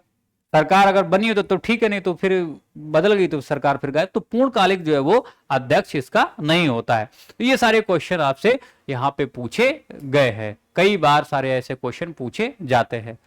अब इसमें देखो एक क्वेश्चन ये पूछा गया कि भाई इसमें कौन जो है वो ये तो भाई फैक्चुअल डाटा, इसको आप देख लेना एक बार। ये फैक्चुअल डाटा, तो इसको आप लोग देख लेना। तो ऐसे कुछ क्वेश्चन जो है वो पूछे जाते हैं। ओके, अब देखो ऐसे कई सारे क्वेश्चन पूछे गए हैं, ये कथन और कारण वाले, कथन और कारण वाले। 2010 में एक क्वेश्चन मेंस में पूछा गया था कि योजना आयोग का आर्थिक मंत्रिमंडल परिभाषित किया गया, केवल संघ हेतु नहीं, अब तो राज्य हेतु भी है।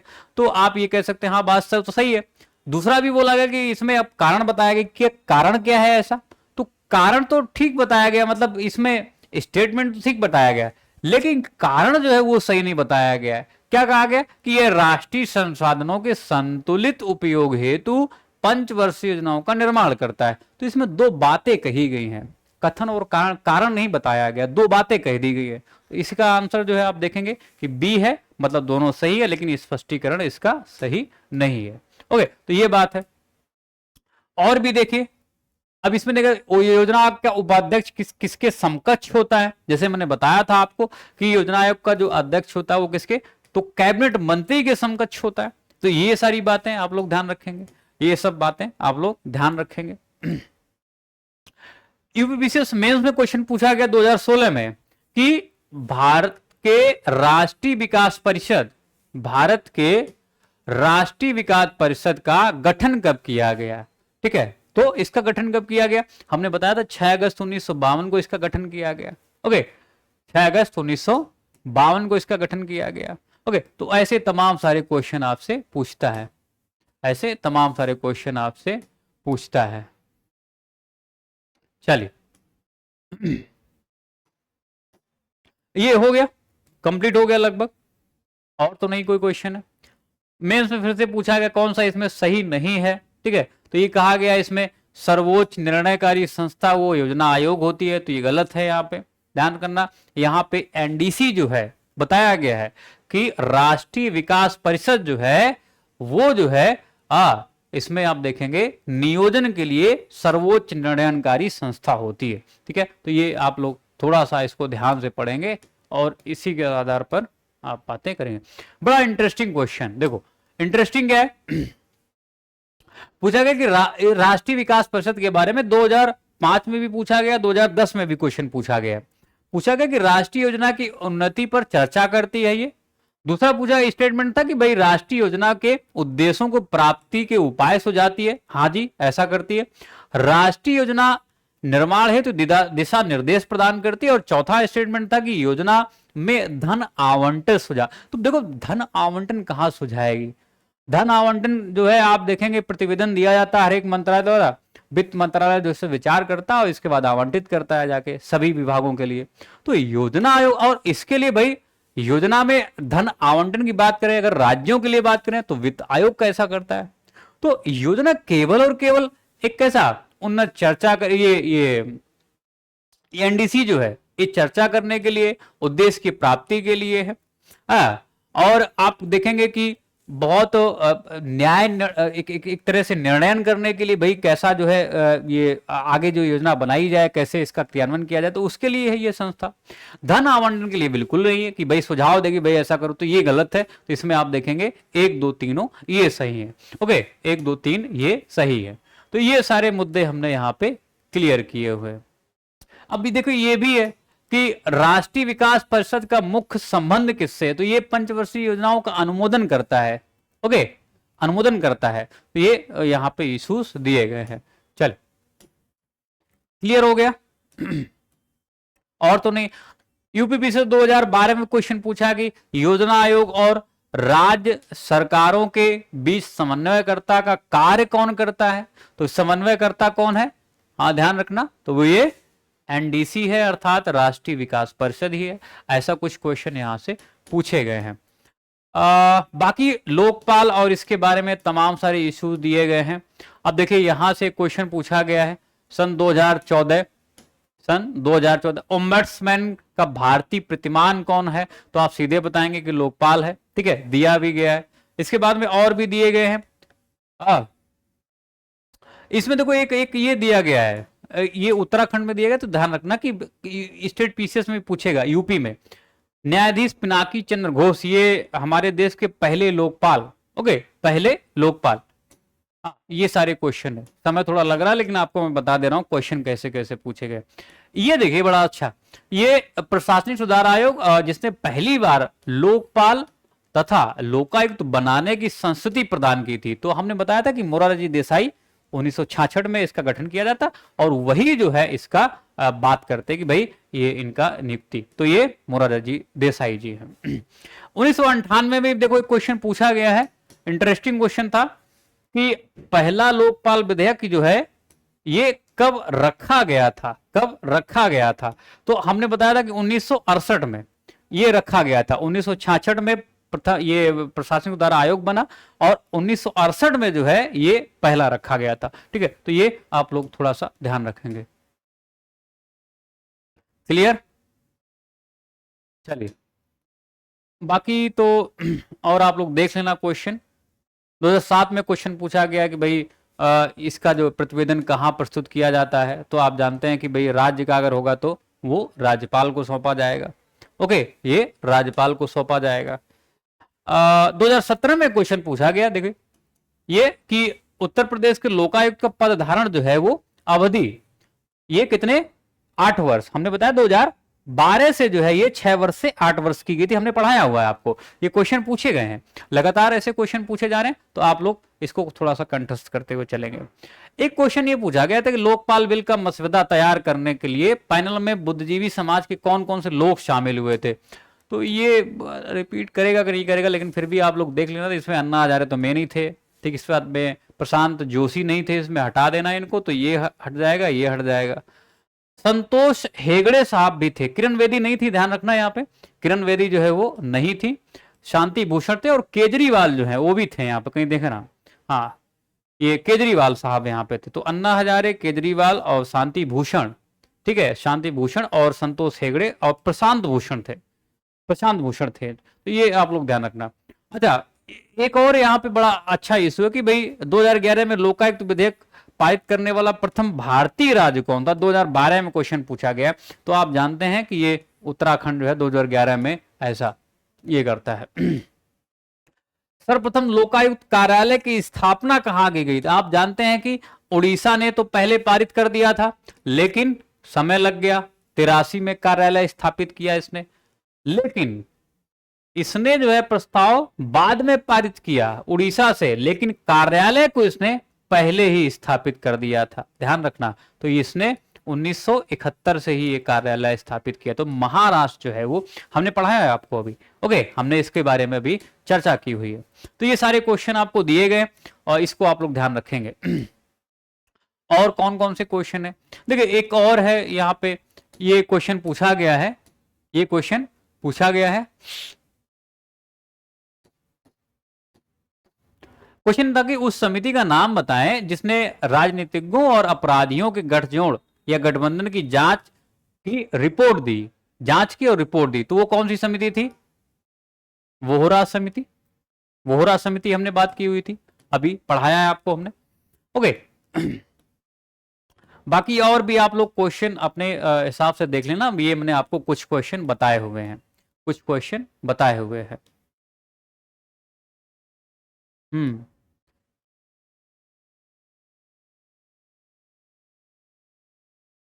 चलिए हो गया।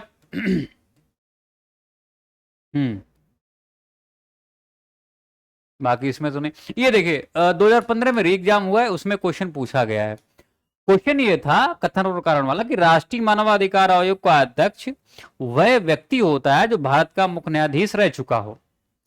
उक्त आयोग के अध्यक्ष का कार्यकाल 5 वर्ष अथवा 70 वर्ष की आयु पर्यंत जो भी पहले वो पद धारण करता है, लेकिन इसमें बदलाव किए गए। अब बदलाव करने के बाद में 2019 में कई बातें इसमें बदली गई हैं। अब जो है इसमें 5 वर्ष से घटाकर 3 वर्ष कर दिया गया, या 70 वर्ष आई जो भी पहले ये किया गया है, ठीक है। तो आप जो यहाँ पे स्टेटमेंट पढ़ रहे हैं वो यहाँ पे गलत हो जाएगा, ये वाला, ठीक है, ये गलत हो जाएगा, बाकी यहाँ पे ठीक रह जाएगा। चलिए, तो ये क्वेश्चन पूछा गया। और भी क्वेश्चन अगर देखें तो ये क्वेश्चन पूछा गया है, ये भी मानवाधिकार आयोग से क्वेश्चन पूछा गया है, आप लोग देख लेंगे एक बार। बाकी लगभग हमने क्वेश्चन देख लिए हैं। मानवाधिकार से काफी क्वेश्चन पूछे जाते हैं, एमपीपीसीएस में खासकर फेवरेट है वहां का। अब ये देखिए क्वेश्चन पूछा गया है यूपीपीसीएस 2003 में और 2002 में जो है यूपी एलडीए में पूछा गया। देखिए, संविधान पुनरीक्षण के लिए नियुक्त राष्ट्रीय आयोग से संबंधित निम्नलिखित कथनों पर विचार कीजिए। बड़ा अच्छा क्वेश्चन है कि इसकी रिपोर्ट अनुसंधानात्मक होती है, ठीक है, अनुशंसात्मक होती है, प्रकृति की होती है। इसकी नियुक्ति संसद के अनुमोदन से हुई है, या इसके बारे में बोला गया कि इसकी अध्यक्षता जस्टिस एसएन चिलैया कर रहे हैं, या उस समय की बात है जब ये आया हुआ था तब की बात है। ये देश की सामाजिक आर्थिक आवश्यकताओं पर अपना ध्यान केंद्रित करेगा, ठीक है। तो इसमें दो ही क्वेश्चन, ये दो ही स्टेटमेंट सही, पहला और तीसरा कि अनुशंसात्मक होती है, अर्थात ये अनुशंसा केवल कर सकती है। दूसरा यहाँ पे ये ध्यान रखना, तो ये इसके अनुमोदन से नहीं हुई है, तो इसको ध्यान रखना, हटा देना, ठीक है। ये सारे मुद्दे। एक और क्वेश्चन था यहाँ पे कि कौन सी संस्था जो है वो गैर संवैधानिक संस्था नहीं है, तो मानवाधिकार नहीं है। बाकी आप देखेंगे ये भी संवैधानिक है, ये भी संवैधानिक है, ये भी संवैधानिक। ये जो संस्था है मानवाधिकार आयोग, ये आप जानते हैं कि 1993 में एक वैधानिक संस्था के रूप में, सामाजिक संस्था के रूप में ये। अब देखो एक क्वेश्चन और पूछा गया था यहाँ पे, बिल्कुल अलग क्वेश्चन था। अलग क्वेश्चन कैसे था? क्वेश्चन ये पूछा गया कि भाई कौन सा, क्वेश्चन ये पूछा गया कि परिस्थिति अन्य तीनों से भिन्न है। तो ये तो आप देखते हैं, ये भी वित्त आयोग, राष्ट्रीय मानवाधिकार जो है, हाँ, इसका जो है संविधान में वर्णन कहीं नहीं किया। बाकी आप देखेंगे इसका भी संविधान में वर्णन है, इसका भी, और ये निर्वाचन आयोग का तो है ही, इसके बारे में आप लोग जानते हैं। ये सारे क्वेश्चन लगभग हमने देख लिए हैं।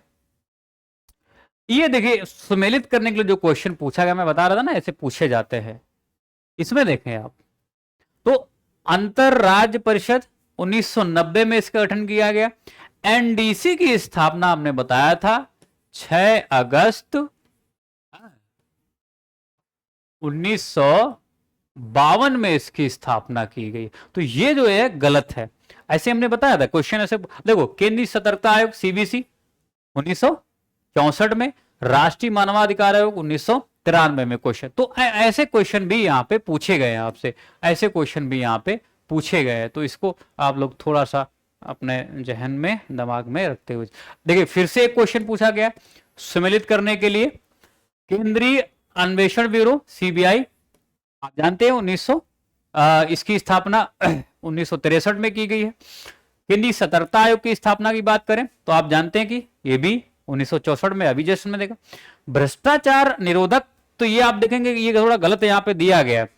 हमने बताया था 1988 में इसकी स्थापना की गई। और प्रवर्तन निदेशालय की बात करें, अगर सीबीसी की बात, ये ईडी की बात करें, तो ईडी जो है ये 1956 में इसकी स्थापना की गई है। आजकल बहुत चर्चा में, पॉपुलर काफी ज्यादा हो गई है ईडी। तो ये दोनों यहाँ पे आपको गलत दिखाई पड़े।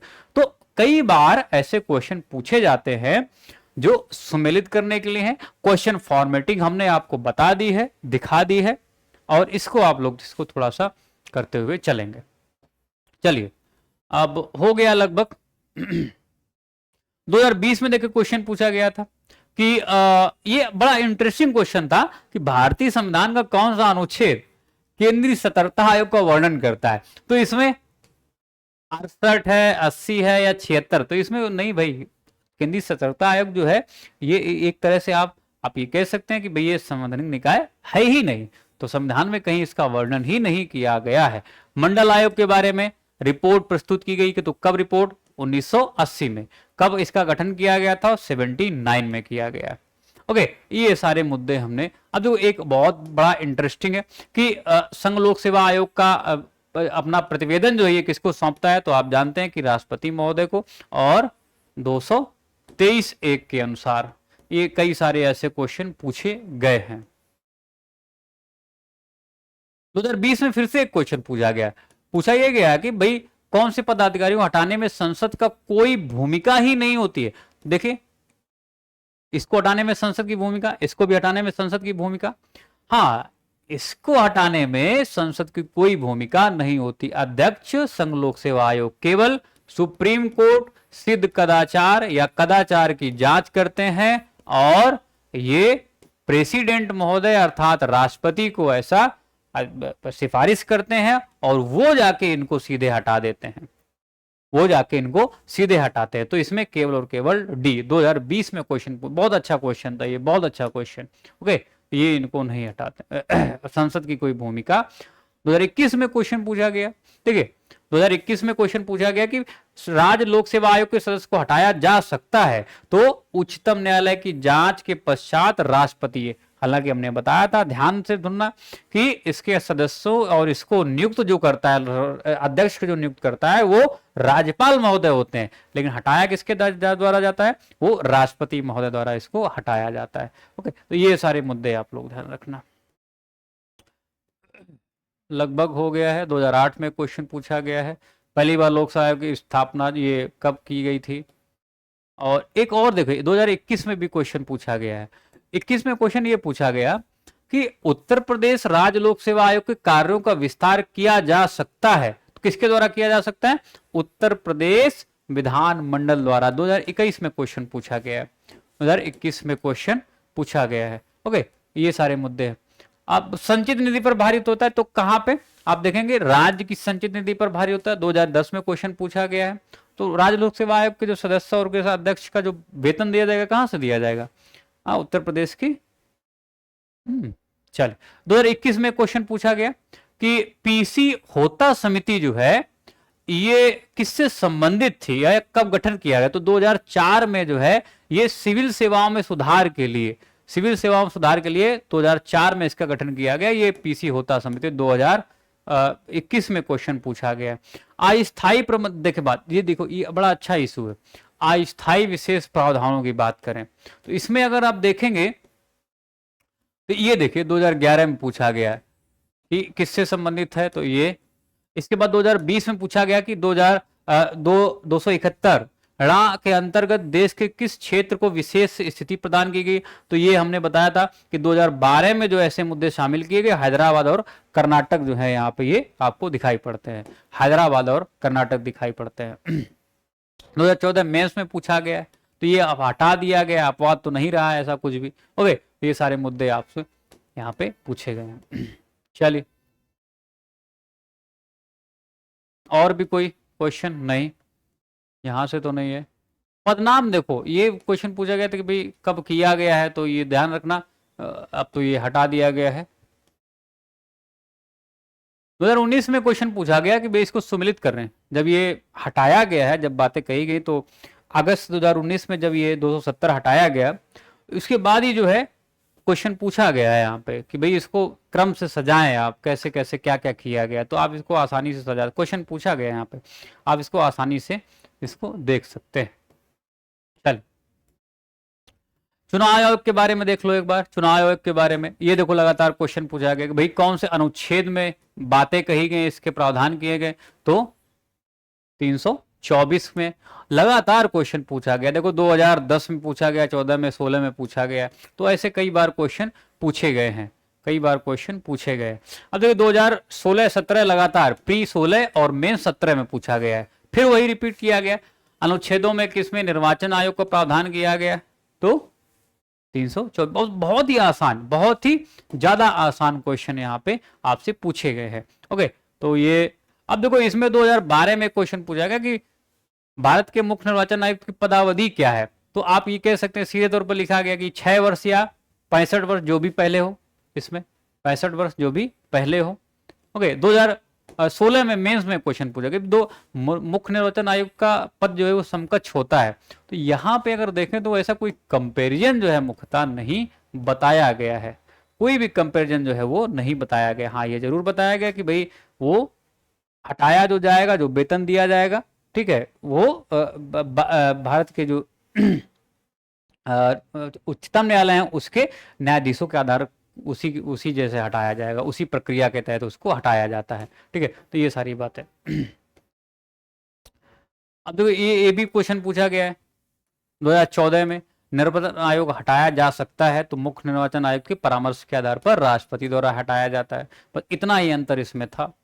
ये और भी क्वेश्चन पूछा गया है, जैसे निर्वाचन आयोग के कार्य क्या हैं। देखो कार्य भी पूछे गए इसमें।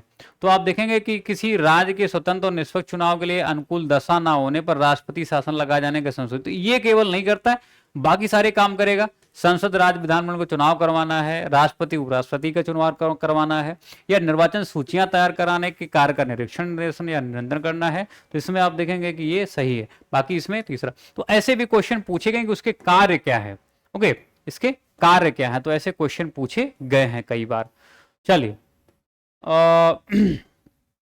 एक दो मुद्दे हम लोग कल और डिस्कस करेंगे। 2015 में एक बड़ा इंटरेस्टिंग क्वेश्चन पूछा गया कि संसद के सदस्य की निरर्हताओं या निरर्हताओं से संबंधित या डिस्क्वालिफिकेशन की बात करें से संबंधित प्रश्न का विनिश्चय करते समय राष्ट्रपति निम्न में से किसकी राय प्राप्त करता है। तो आप ध्यान रखना कि ये भारत के निर्वाचन आयोग जो है उसके बारे में, ये जो अब इससे सलाह मशवरा करने के बाद ही सदस्य की डिस्क्वालिफिकेशन के बारे में कोई प्रश्न अगर उठता है तो विनिश्चय करते हैं। ठीक है, चल, तो ये 2017 में क्वेश्चन पूछा गया, अच्छा क्वेश्चन था। ये 2013 देखिए यूपीएलडीए में क्वेश्चन पूछा गया कि भारत में मताधिकार और निर्वाचन होने का अधिकार कैसा है, विधिक अधिकार है। ठीक है, मताधिकार कैसा है, विधिक अधिकार है। तो ये आईएएस 2017 में भी पूछा गया है और यूपीएलडीए 2013 में भी पूछा गया है। ये आप लोग अपने जहन में थोड़ा सा रखना है इसको। ठीक है, फिर से पूछा गया है मताधिकार निर्वाचित होने का अधिकार 2010 में कैसा, तो विधिक अधिकार है, अधिनियम के अंतर्गत इसको स्थापित किया गया है। ठीक है, चलिए री एग्जाम में क्वेश्चन पूछा गया है मत देने का अधिकार निम्नलिखित अधिकारों में से कौन सा अधिकार है, तो फिर से वैधानिक अधिकार 2015 में पूछा गया।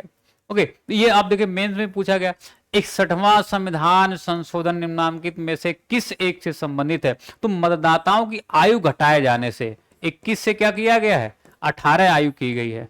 ओके, 21 से 18 आयु की गई, तो यहाँ पे दिया गया होगा। तो ये सारे क्वेश्चन है। उधर फिर से पूछा गया 18 वर्ष का मताधिकार का पहली बार प्रयोग कब किया गया, तो 89 में।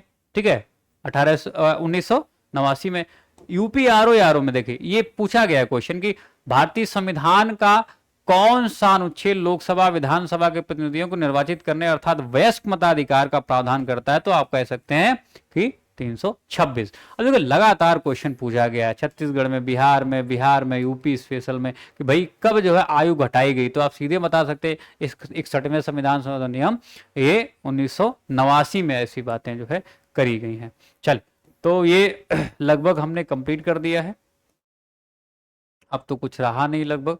तो क्वेश्चन हमने आपको दिखा दिए हैं, लगातार क्वेश्चन रिपीट किए जाते हैं और आप जो है मैंने लगभग सारी बातें जो है की हुई है इसमें। ठीक है, लगभग।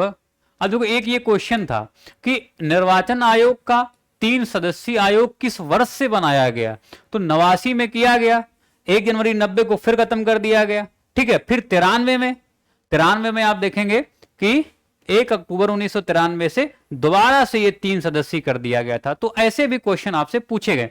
अब ये देखिए क्वेश्चन पूछा गया कि आनुपातिक प्रतिनिधित्व की व्यवस्था निर्वाचन क्रिया प्रणाली के लिए के रूप में सुनिश्चित करती है कि भाई अल्पसंख्यकों के प्रतिनिधित्व को भी शामिल, मतलब अल्पसंख्यकों का भी प्रतिनिधित्व यहाँ पे हो जाए। तो इस वजह से आप देखेंगे आनुपातिक प्रणाली जो है यहाँ पे शामिल की गई है। ओके, तो ये सारे इश्यूज लगभग क्लियर हो गए हैं। अब हम कल बात करेंगे राजनीतिक दलों और बाकी आगे सारे मुद्दों को बात करेंगे। तो क्वेश्चन किस तरह से फॉर्म किए गए हैं और कितने इजी क्वेश्चन पूछे गए, कितना रिपीट किया गया, ये सारे मुद्दे हमने आपसे डिस्कस कर लिए। तो टॉपिक के साथ में अगर क्वेश्चन आपको देखने को मिल जाए, इससे अच्छी बात क्या हो सकती है। चलिए, तो इसको आप लोग कंटिन्यू देखेंगे और पीडीएफ के लिए आपको जो है थोड़ा सा मेहनत करनी पड़ेगी। तो पीएमपी प्रोग्राम जो है उसमें आप थोड़ा पार्टिसिपेट कर सकते हैं। तो बाकी आप लोग इसको पढ़ते रहें। Thanks to all of you, take care, bye bye, good night to all of you guys.